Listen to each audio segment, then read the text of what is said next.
Welcome back to the weekly headlines. I'm Kevin Hart. I'm Mike Winmacher. And let's get to the news.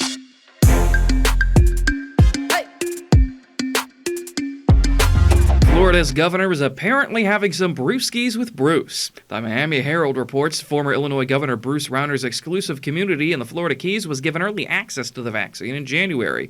And then just last week, he donated $250,000 to Ron DeSantis' campaign. This is pretty abhorrent, but not as bad as his leather jacket and fake accent saying y'all and whatnot while rolling out empty boxes of papers at events. Haven't heard much from Bruce lately, but I can only imagine he must be glad Mike Madigan is no longer part of the Democrat machine. 2 pharmacists from Memorial Health System in Decatur have been fired over incidents involving misuse of the COVID-19 vaccine. According to reports, the pharmacists apparently took home doses at the end of the day and administered them to family members who were not eligible to receive them at the time. Not only that, they pooled doses of the Pfizer vaccine, combining leftover amounts from one vial with leftover amounts from another in an effort to get more doses out of the supply. At that point, why not just add some rum in there while you're at it and have a nice COVID vaccine colada?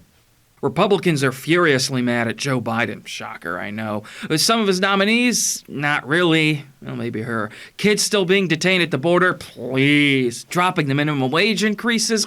They're breaking out the champagne as we speak. No, it's because he said driving mask requirements is Neanderthal behavior. Republicans are all in a tizzy saying how offended they are and defending Neanderthals, which is not as good a look as they think. And I guess not too surprising that Republicans would vehemently defend Neanderthals before they would ever defend a black person. Do you remember the touching tribute to Herman Cain at the RNC? You don't, because he wasn't mentioned once, despite dying of COVID right before it. New York Governor Andrew Cuomo, who apparently is hiding more than the number of nursing home deaths, has now been accused by 3 separate women of inappropriate touching and various other levels of sexual harassment. One of the accusers has a picture to prove it. Look at this. Just look at her face. It's like Pinhead from Hellraiser was standing right in front of her. Yet another accuser says that Cuomo started asking her about her sex life and said he thought it'd be okay to date anyone over 22. Cuomo is 63 years old. I think Adam Sandler can sum it up best. Got that big, white, wrinkly body on top of you with his loose skin and old balls. Gross. I've been doing it all wrong. Who needs to break their back doing actual work for money? Because apparently any old jackoff can become a congressperson. Case in point, Mary Triumph of the Miller, who rose to fame positively quoting Adolf Hitler. This concerned citizen was on the verge of tears the other day during an interview where she upchucked a buffet of right-wing talking points like Antifa, transgender bathroom bills, Christianity, conservatism are under attack, and cancel culture, of course. Then she cried about the death threat she's got. No. You don't get to play the victim after quoting a mass-murdering dictator. What, are you trying to cancel those people expressing their First Amendment rights, Mary? Obviously, death threats are no laughing matter, but neither is quoting Hitler. Enjoy being known for that forever. The Springfield City Council voted down Mayor Jim Langfelder's choice to replace Doris Turner as Ward 3 alderman earlier this week. Roy Williams Jr., seen here in a Zoom meeting with Jeffrey Toobin, was voted down due to the fact that he wouldn't rule out running for the seat again in the 2023 election. Langfelder plans to resubmit Williams Jr. for another vote in 2 weeks. How about we resubmit another pick as well? Actually, I don't think that one's any better. Texas is opening up everything at 100% capacity and lifting mask mandates for citizens. We're so close.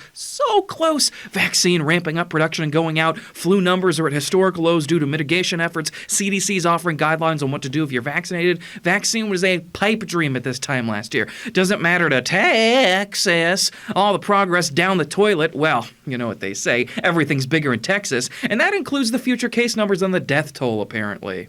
Dr. Seuss, the beloved, long-departed children's author, was in the news this week as Dr. Seuss Enterprises, the company tasked with carrying on the good doctor's legacy, announced they'd stop printing 6 of Dr. Seuss's books due to the racist imagery and undertones contained within them.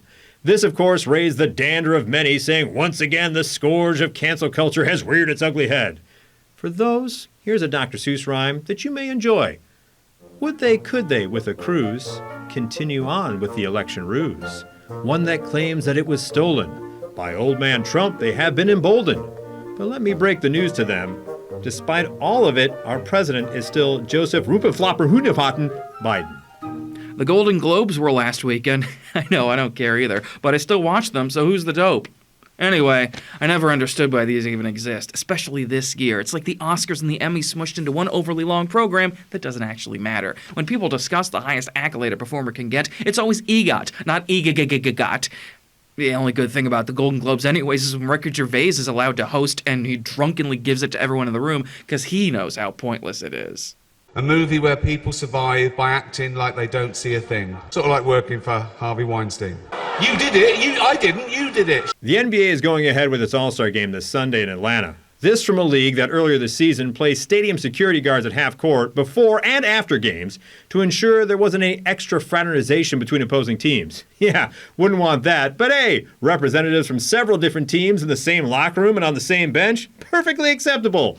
I think the NBA now stands for not being aware. And those are your weekly headlines. I'm Mike Wimmacher. I'm Kevin Hart. And we are out of here!